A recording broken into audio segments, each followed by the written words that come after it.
langit yang tinggi, bintang-bintang berkelap-kelip. Ada sebuah kisah lama yang semua orang tahu. Maolang Peduli, penggembala sapi dan gadis tenun sutra. Suatu ketika ada seorang anak laki-laki, mereka semua mati dan mengikuti kakak iparku. Kakak iparku memperlakukannya dengan sangat buruk, menyuruhnya makan sisa makanan dan memakai pakaian compang-camping. Tidur di kandang sapi pada malam hari, tak ada tempat tidur di gudang. Ia tidur di atas jerami. Ia menggembalakan sapi setiap hari. Sapi itu sangat dekat dengannya. Ia memandangnya dengan mata lembut, kadang menjulurkan lidah dan menjilati tangannya. Lucu sekali. Kakak ipar melihatnya selalu acuh tak acuh. Ia tampak berada di depan mata dan sekujur tubuhnya tak nyaman. Mereka berdua juga senang merangkak keluar dan tidur bersama. Ia tak punya nama, orang melihatnya setiap hari. Sebut saja ia bajingan. Serigala merawat sapi itu dengan baik. Ra adalah sapi di dekatnya. Mereka berdua berpikir, sapi bekerja begitu keras, merawatnya. Bagaimana menjadi layak untuknya, ia selalu memilih rumput yang baik. Memberi makan sapi-sapi muda. Jerami yang dimakan di rumah menyaring sedikit tanah juga tak. Di lain waktu ia akan membawanya ke hulu untuk minum air bersih. Cuaca musim panas yang terik beristirahat di hutan. Dinginnya matahari musim dingin di lereng bukit ia menyisir sapi. Tak sedikit pun rumput. Di musim panas, kipas burung merpati tak akan melepaskan semua sapi yang berlari. Gudang juga bersih. Tinggal di tempat yang bersih. Sapi yang nyaman sendiri juga nyaman. Lang Niu sepakat mengenandungkan beberapa lagu kecil tak ada dengarkan dia. Tapi sapi menggigit tangan, memejamkan mata. Baunya tidak enak. Apa yang dipikirkan serigala? Tak ada yang mendengarkannya, tapi sapi itu tertawa. Tampaknya mengerti maksudnya. Dia sering terlihat mengatakan pada sapi apa yang kau dengar ketika bernegosiasi beberapa hal dengannya. Sapi itu tampaknya mengerti. Meskipun dia tidak bicara, dia senang kau tertawa. Kadang-kadang, tentu saja, dia merasa Amerika kurang. Jika sapi bisa bicara dan ingin bicara. Betapa baiknya mengatakan, 11 tahun. Setahun berlalu. Niu Lang lambat lan tumbuh dewasa kakak-kakak. Kakak iparku ingin memonopoli harta yang ditinggalkan orang tua. Melihatnya sebagai paku di mata. Suatu hari dia memanggil sapi lain di depannya dengan pura-pura sangat ramah. Seharusnya kamu sudah besar sekarang. Mereka menikah dan meninggalkan beberapa harta. Kami membelah satu sapi, satu mobil, yang lain milik saya. Kakak ipar di sebelah bagian bas seperti tertawa. 7 bagian itu seperti berbicara keras. Kami memilih memberimu sesuatu yang berguna loh. Tidak, kamu harus tahu kamu harus pergi. Jika kamu bisa pergi lebih awal hari ini, pergilah. Dengarkan kakak iparmu berkata begitu, pikirkan dan katakan ya aku pergi ke sini. Ia mengira kakak iparnya telah memperlakukannya demikian. Mengapa ia harus segan? Tak jarang pula mobil ini. Untunglah sapi tua itu sudah kembali, sahabatnya. Ia masih bersama kita, tak meninggalkan rumah yang terlibat. Apakah ia sedang menggendong sapi tua dan menarik mobil rusak? Putar kepala dan lurus ke depan. Keluar dari kampung berjalan melewati hutan menuju pegunungan. Sejak itu, ia naik gunung untuk mengumpulkan kayu dan mengisi mobil. Biarkan sapi tua itu datang ke pasar untuk menukar makanan. Malam agar sapi tua itu beristirahat di samping mobil, tidur di dalam mobil. Beberapa hari kemudian dia membangun rumah rumput di depan gunung. Untuk membuka sebidang tanah di samping rerumputan. Mari kita tanam beberapa pohon dan menyebutnya rumah. Pada suatu malam ia masuk ke rumah rerumputan dan tiba-tiba ia mendengar seekor kerbau. Tak pernah ia mendengar suara ini. Ai memanggilnya. Menoleh ke belakang dalam cahaya redup. Ia membuka mulutnya. Mereka bicara, dan ia benar-benar tahu cara bicara. Serigala itu merasa tak seaneh mendengarnya bicara. Kembali dan dengarkan. Ia berkata, besok saat matahari terbenam, menyeberangi gunung di sebelah kanan. Di sebelah sana ada hutan. Di depan hutan ada danau di mana akan ada beberapa peri. Permainan air di danau. Mereka meletakkan mantel mereka di atas rumput. Kau akan mengambil kaos merah muda itu dan berlari ke hutan dan menunggu. Peri ingin blusmu jati milikmu. Istri ini bagus, jangan lewatkan kesempatan. Aku tahu, jawab Wolf senang. Keesokan harinya saat senja rusa kutub memanjat gunung di sebelah kanan, melewati hutan menuju danau. Permukaan danau berpendar dengan riak biru dan ungu bergoyang-goyang. Ia mendengar tawa para wanita. Ada banyak gadis di kolam air, tentu saja. Ia berjalan menyusuri danau, baru beberapa langkah, ada banyak kemeja di pantai. Hijau potongannya begitu indah. Ada kemeja merah muda di dalamnya. Ia mengambilnya dan kembali masuk ke dalam hutan. Ia diam-diam menunggu satu. Sesaat kemudian aku mendengar seorang wanita datang ke darat. Hanya seorang berkata tidak segera, mari kita pulang. Kita menyelinap ke dunia jika orang tua itu tidak tahu bagaimana menghukum kita. Setelah beberapa saat, dengarkan seseorang. Mengapa kalian semua pergi? Sangat nyaman berada di sini. Aku tidak ingin bermain sedikit lebih banyak dari bajuku. Serigala mendengar ini, keluar dari hutan, mengeluarkan jaketnya, dan berkata, gadis jangan terburu-buru.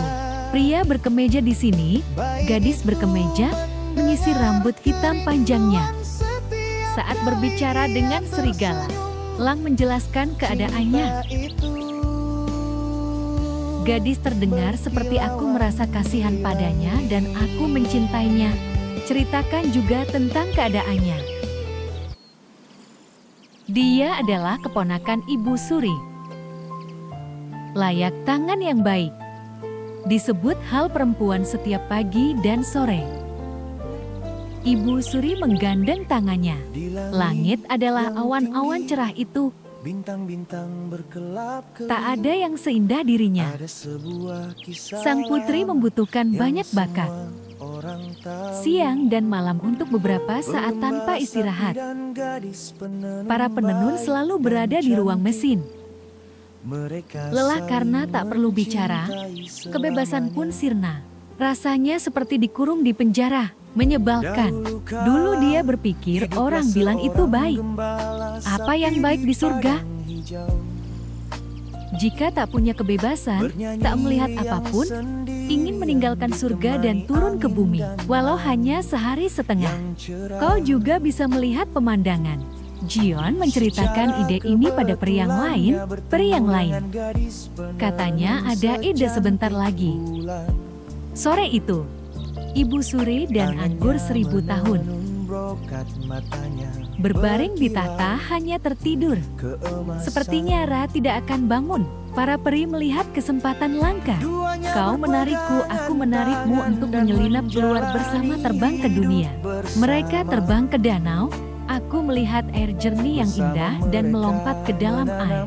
Si brengsek itu dikurung di lingkungan sekitar. Sudah terlalu lama sekarang untuk bermain bebas di danau. Aku sangat senang mendengarnya sejenak dan meninggalkannya. Lan dengar selesai kata-kata tukang cuci segera mengatakan, gadis untuk apa-apa yang baik di langit. Anda tidak perlu kembali. Anda bisa bekerja. Saya juga bisa bekerja. Kami sudah saling menikah sepanjang hidup kami. Gadis itu berpikir dan ingin mengatakan bahwa Anda benar. Mari kita menikah. Mereka berdua berpegangan tangan melewati hutan di atas bukit. Kembali ke rumah sapi rumput, Desa menunjukkan sapi tua, tunjukkan penenun. Dia mengatakan dia adalah pendamping dari masa kanak-kanak hingga dewasa. Si brengsek menampar leher sapi tua dan membanting pipinya di tangannya. Ini seperti bertemu dengannya. Orang tua itu dengan senang hati menatapnya. Ini seperti mengatakan itu pengantin ini. Mencintai kedua hati ini, menjalin jembatan yang terang di bawah cahaya bintang. Dari mana koboi itu bekerja di ladang? Si brengsek di rumah. Kadang tukang leding juga membantu, bersyukur atas pekerjaan di lapangan. Dua orang rajin menyelamatkan nyawa dengan sangat baik. 2 atau 3 tahun telah berlalu di mataku. Mereka melahirkan anak laki-laki dan perempuan. Ketika anak itu bisa bicara, malam bebas. Si penenun menunjuk pasir untuk Sao, menceritakan kisah anak-anak dari surga. Surga meskipun megah, tapi tanpa kebebasan, ia tak menyukainya. Ia suka menjalani hidupnya dengan bekerja bersama koboi. Ia suka. Lucu sekali, kedua kakak beradik itu bermain. Ia suka menyaksikan aliran sungai di depan pintu mengalir melalui. Ia suka mendengarkan angin kecil, angin gelap yang lembut bertiup melalui hutan. Ia suka anak-anak mendengarnya berkata seperti itu. Terbungkus pangkuannya memanggil-manggil seorang ibu. Lan yang bodoh berbalik dan memanggil seorang ayah. Menyenangkan memang, tapi kadang gugup. Khawatir dengan apa yang tak dikatakannya pada Lan bodoh itu. Ia takut neneknya datang mencarinya. Suatu hari gembala itu pergi memberi makan sapi-sapi. Itulah yang dibicarakan sapi tua itu. Mata penuh air mata. Aku sekarat. Aku tak bisa membantumu bekerja di ladang lagi. Setelah aku mati, kau jaga kulitku. Jika ada keadaan darurat, kau akan memakai kulitku. Kucing itu belum selesai. 2 orang menangis pertempuran, meninggalkan kulit sapi tua yang terkubur tulang sapi tua di pegunungan di belakang rumah rumput, di lereng. Bicara tentang peri-peri di surga yang menyelinap ke dunia. Biarkan Ibu Suri tahu. Sang ratu mengirim mereka ke ruangan gelap. Ia, terutama sang penenun, berani tinggal di dunia dan tidak kembali. Ia sebenarnya sengaja mendobrak pintunya. Itu menyakitkan martabatnya. Ia bersumpah akan mendapatkan pegulat itu kembali. Apakah pegulat wanita bersembunyi di jurang bawah pegunungan Tangan? Di atas terumbu karang di pusat laut. Mereka juga harus tertangkap lagi. Memberinya hukuman berat. Sang putri mengirim banyak prajurit surgawi ke dunia untuk berkunjung dalam waktu yang lama. Aku baru tahu bahwa para penenun di rumah Niulang menikah dengan Niulang. Suatu hari, ia pergi ke rumah Niulang sendiri. Apa yang terjadi adalah banteng itu bekerja di lapangan. Ia meraih raket dan keluar menghampiri gadis raket. Bocah ketemu perempuan tua. Marah tarik raket gadis. Berlari menyambar pakaian pemain raket. Ibunda Ratu mendorong satu. Bayi itu jatuh ke tanah. Ia membawa pegulat naik bersamanya. Petani itu memandang kedua anak cantik itu dengan tergesa-gesa. Entah apa yang harus kulakukan.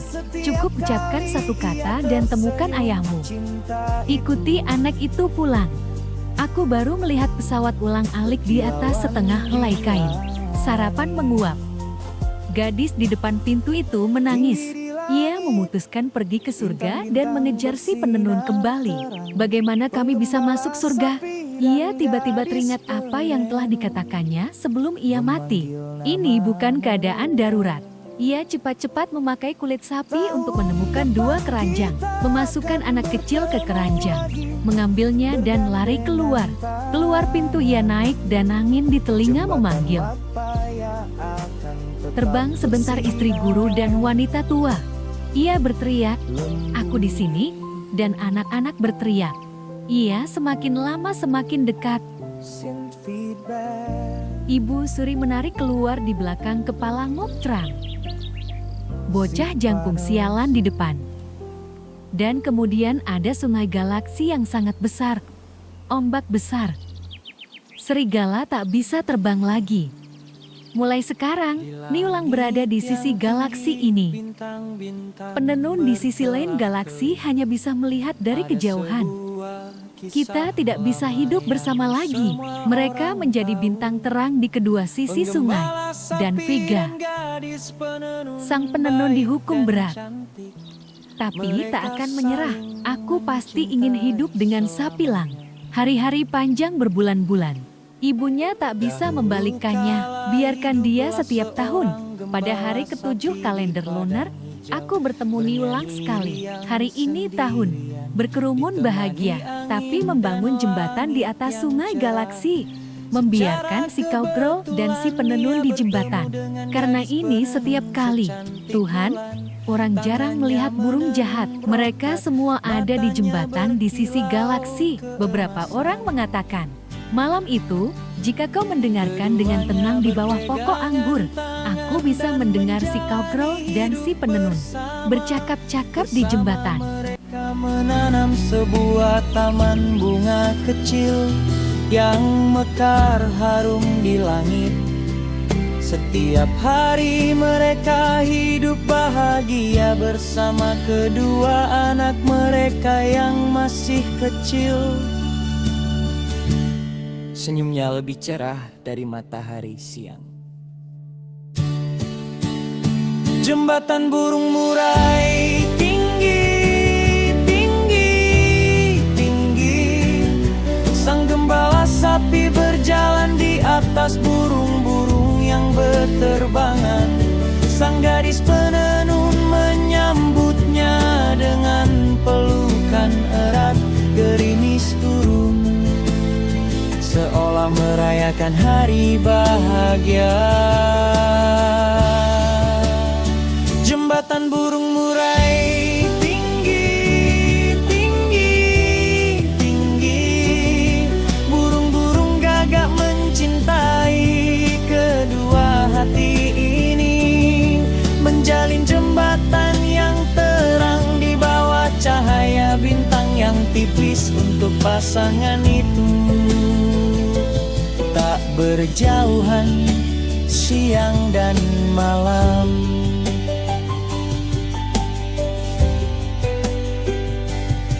Kemudian suatu hari Kaisar Jiok bersedih ketika mendengar kabar itu. Sang gadis penenun begitu sibuk bercinta hingga ia lupa menenun sutra langit yang berkilauan. Memanggilnya kembali ke istana awan putih dan keperakan. Sang gembala sapi berlari mengejarnya, matanya berkaca-kaca sambil menggendong kedua anaknya. Ia berlari menuju cakrawala, namun Bima Sakti yang berkilauan terbelah.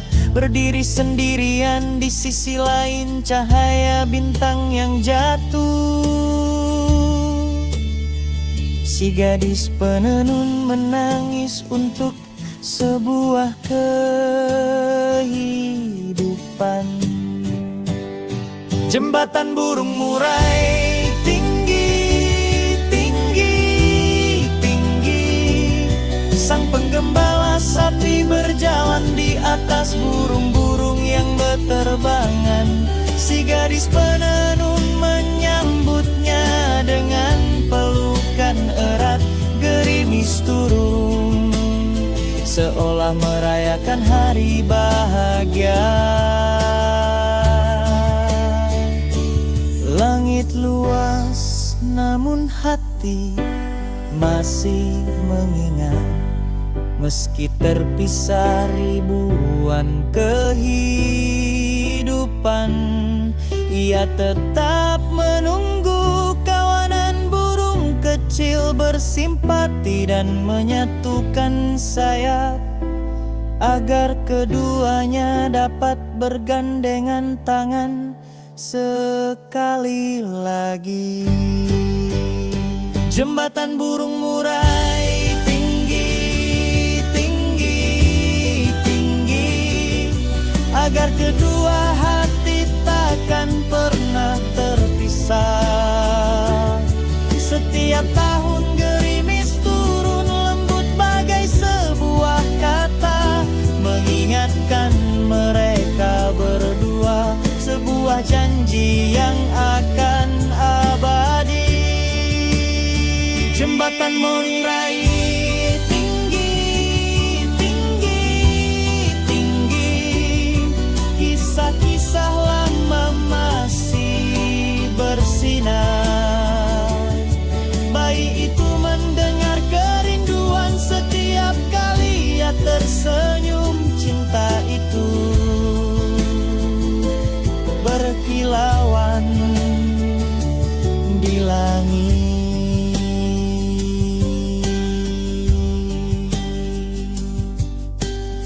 Tinggi di langit, bintang-bintang bersinar terang.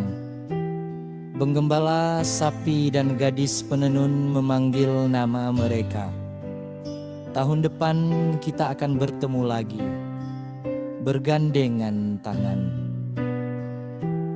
Jembatan Magbai akan tetap bersinar lembut.